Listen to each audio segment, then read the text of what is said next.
There's a type of person who never asks for help. Never. They're falling apart on the inside, but on the outside, everything seems fine. Everyone admires them, calls them strong, independent, reliable.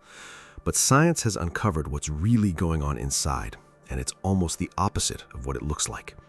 Before we get to the part that might change how you see this person and maybe how you see yourself, you need to understand where this behavior comes from, because almost no one is born this way. Psychology has a name for it: compulsive self-reliance. It's different from choosing to be independent. It's being unable to depend on others, even when that would be the right thing to do. And the trigger is almost always in childhood.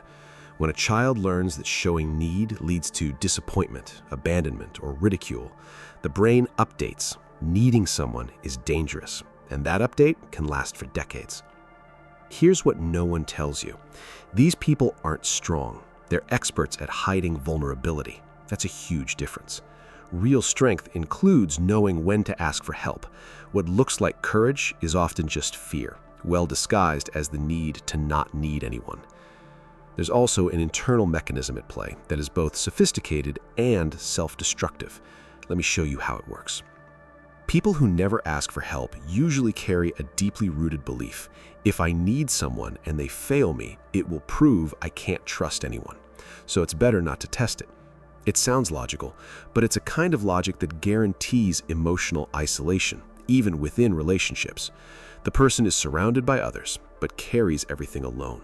It's an invisible loneliness, and one of the most dangerous kinds. There's also a physical pattern. Research in psychosomatics shows that people who heavily suppress emotions have higher rates of cardiovascular and immune-related problems. The body pays for what the mind doesn't process. Swallowing pain for long enough leaves a mark on the body. There's a relational cost too. Someone who never shows vulnerability creates an invisible barrier in their relationships.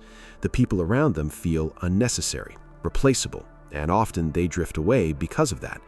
Then the person who never asks for help interprets that distance as confirmation. See, you can't depend on anyone. The cycle closes. Now, here's what I promised at the beginning, and you might recognize yourself in this. If you're this person, there's a real chance you call this your personality. That's just how I am, independent. But psychology makes an important distinction.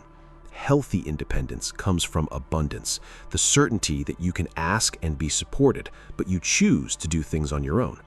Compulsive self-reliance comes from scarcity, the fear that if you ask, no one will be there. From the outside, they look the same. On the inside, they're opposites. The good news is that the brain is plastic.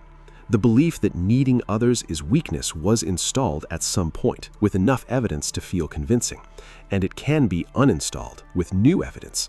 Every time you ask for help and receive it, your nervous system registers, wait, that wasn't catastrophic, and little by little, the armor becomes lighter.